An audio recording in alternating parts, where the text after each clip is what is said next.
तो दोस्तों, Avengers doomsday एक बहुत बड़ी मूवी है जिसका प्रमोशन भी काफी बड़े लेवल पे हो रहा है। इसीलिए इस फिल्म का सिर्फ एक टीजर नहीं बल्कि 4 टीजर्स आने वाले हैं जिसमें अलग अलग कैरेक्टर्स पे फोकस किया जाएगा। उसमें से हम स्टीव रॉजर्स का टीजर देख चुके हैं और अब बारी है गॉड ऑफ थंडर यानी हमारे थॉर की, जिसका एवेंजर्स 5 में बहुत इंपॉर्टेंट रोल होने वाला है। फिलहाल थॉर का टीजर भी रिलीज हो चुका है जिसे देखकर हमें मूवी के बारे में कुछ बड़ी बातें पता चल गई है। आज मैं एवेंजर्स डूम्सडे के थॉर वाले टीजर का ब्रेकडाउन करूंगा, तो चलिए शुरू करते हैं।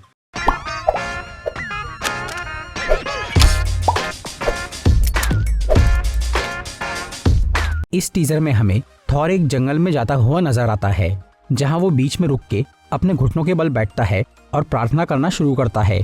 थॉर यहां अपने मरे हुए पिता ओडिन से कहता है कि उसने जिंदगी भर कई सारे फर्ज निभाए और बहुत सी जंग लड़ी है, लेकिन किस्मत ने अंत में उसे कुछ और ही दिया जिसकी उसने कभी उम्मीद भी नहीं की थी, और वो है एक बच्ची जिसकी जान बहुत मुश्किल से बची है।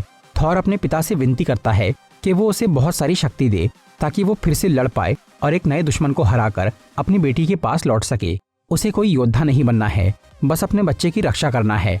आगे थॉर कहता है कि बच्चों को जंग के बारे में कुछ मालूम नहीं है, उन्हें बस शांति पता है जो कि उसे कभी नहीं मिली। इस तरह से थॉर अपने पिता से उस बच्ची को बचाने की भीख मांगता है। तो इस टीजर को समझने के लिए हमें वहीं पे वापस जाना होगा जहां हमने थॉर को आखिरी बार देखा था, और वो है उसकी चौथी film Thor love and thunder. उस मूवी में हमने देखा था कि गॉर नाम का एक एलियन अपनी बेटी की मौत से दुखी होकर सभी देवताओं को मारने की कसम खा लेता है, और इसी के चलते वो अपनी शापित तलवार से कई देवताओं को मार देता है। लेकिन पूरे ब्रह्मांड में लाखों देवता मौजूद थे जिन्हें एक एक करके मारना बहुत मुश्किल काम था। इसलिए गॉर उन्हें एक साथ खत्म करने के लिए इटर्निटी के पास जाता है, जो कि ब्रह्मांड का सबसे शक्तिशाली जीव था, और वो उस तक सबसे पहले आने वाले की कोई भी इच्छा पूरी कर सकता था। गॉर वहां सभी देवताओं को मारने की इच्छा करने वाला था, पर वो आखिर में थॉर और जेन का प्यार देखकर पिघल जाता है और इटर्निटी से अपनी बेटी लव को जिंदा करने का वरदान मांगता है। जिसके बाद गॉर और जेन मर जाते हैं और थॉर उस बच्ची को गोद लेकर पालने लगता है। थॉर ने आज तक सबसे ज्यादा प्यार अपने परिवार और जेन फॉस्टर से किया है, पर वो सब अब मर चुके हैं और फिलहाल थॉर इस बच्ची से बहुत ज्यादा प्यार करता है जिसे वो खोना नहीं चाहता। अब उसे खुद की जान से ज्यादा अपनी बेटी लव की फिक्र है और वो बस उसी के लिए जिंदा रहना चाहता है। वैसे तो थॉर लगभग अमर है और उसे मरने से डर नहीं लगता, लेकिन अब ब्रह्मांड पे एक बहुत बड़ा खतरा मंडरा रहा है जिसे रोकने के लिए थॉर को लड़ना जरूरी है, और इस लड़ाई में उसकी जान भी जा सकती है। इसी वजह से वो ये दुआ कर रहा है कि वो सही सलामत उस जंग से लौट पाए, अपने लिए नहीं बल्कि अपनी बेटी के लिए। तो आखिर वो कौन सा खतरा है जिसने गॉड ऑफ थंडर को भी डरा दिया? इसका जवाब हमें मूवी के नाम से ही मिलता है, जो कि है डूम्सडे यानी डॉक्टर डूम, जो कि अभी मल्टीवर्स के लिए सबसे बड़ा खतरा है और उसका मुकाबला करना बेहद मुश्किल है। पर क्योंकि थॉर एक एसगार्डियन गॉड और एक एवेंजर है, इसीलिए उसे इस मुसीबत का सामना करना जरूरी है। और अब तो उसके पास लड़ने की एक खास वजह भी है, उसकी बेटी की सुरक्षा, जिसे थॉर न सिर्फ बचाना चाहता है बल्कि उसे अच्छे से पालने के लिए खुद भी जीना चाहता है। इसीलिए वो अपने पिता से प्रार्थना कर रहा है। फिल्म में हमें थॉर और डॉक्टर डूम की लड़ाई जरूर दिखाई जाएंगी और ये टक्कर देखने लायक होंगी, क्योंकि थॉर एक देवता है इसीलिए वो बहुत शक्तिशाली है, लेकिन डॉक्टर डूम भी कुछ कम नहीं है। थॉर के पास सिर्फ मैजिकल पावर्स है, पर डॉक्टर डूम साइंस और मैजिक दोनों में ही बहुत एक्सपर्ट है। थॉर की फिजिकल पावर्स काफी ज्यादा है, लेकिन डॉक्टर डूम का दिमाग बहुत तेज है, जिससे वो अपनी टेक्नोलॉजी और मैजिक को काफी अच्छी तरह यूज करता है। इसीलिए उसे हराना बहुत मुश्किल है। मूवी में थॉर और डूम की 2 रीजन से लड़ाई हो सकती है। एक तो यही कि डॉक्टर डूम मल्टीवर्स को तबाह करना या उस पर कब्जा करना चाहेगा, जिसकी वजह से थॉर उसे रोकने जाएगा।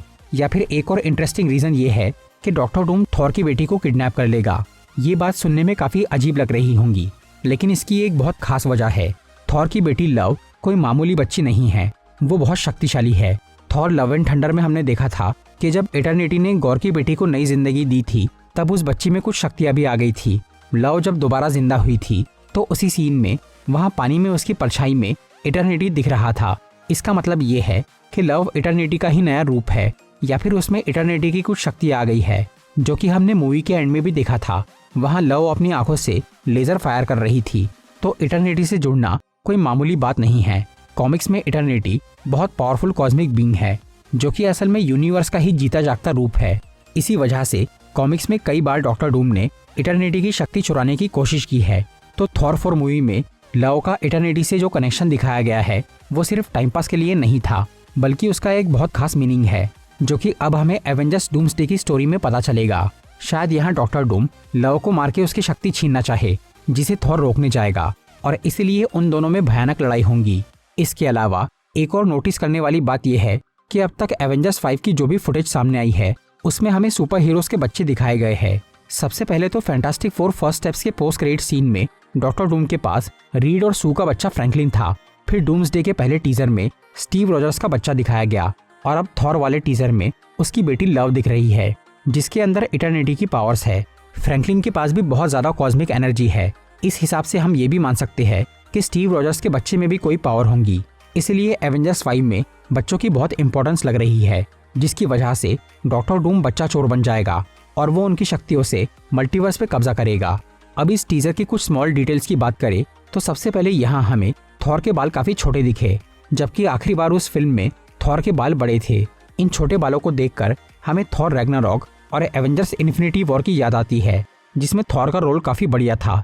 इसीलिए शायद मार्वल वालों ने अपने अच्छे दिनों को वापस लाने के लिए थॉर के बाल काटे हैं, क्योंकि थॉर 4 मूवी ने उतना अच्छा परफॉर्म नहीं किया था। फिर टीजर में हमें थॉर के पास स्टॉर्म ब्रेकर नजर आया, जबकि आखिरी बार उसके पास वो टूटा हुआ म्यूनिर था और थॉर ने स्टॉर्म ब्रेकर अपनी बेटी को इस्तेमाल करने दिया था।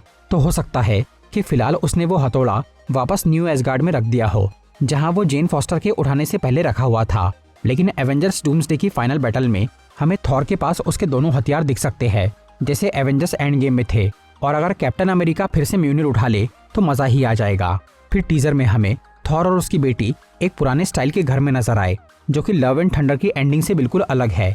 ये घर शायद उसी जंगल में मौजूद है जहां थॉर प्रार्थना कर रहा था, पर वो न्यू एसगार्ड में क्यों नहीं है, ये थोड़ी हैरानी वाली बात है। शायद ये जगह पृथ्वी नहीं है और कोई और ही ग्रह है, क्योंकि थॉर 4 की एंडिंग में हमने देखा था कि वो दोनों बाप बेटी अलग अलग प्लैनेट्स पे जाकर लोगों की मदद कर रहे थे। अब बात करते हैं सबसे इम्पोर्टेंट पॉइंट की। इस टीजर में हमें थॉर काफी सीरियस और डरा हुआ लग रहा है, जबकि आखिरी बार हमने उसे काफी हंसी मजाक करते हुए देखा था।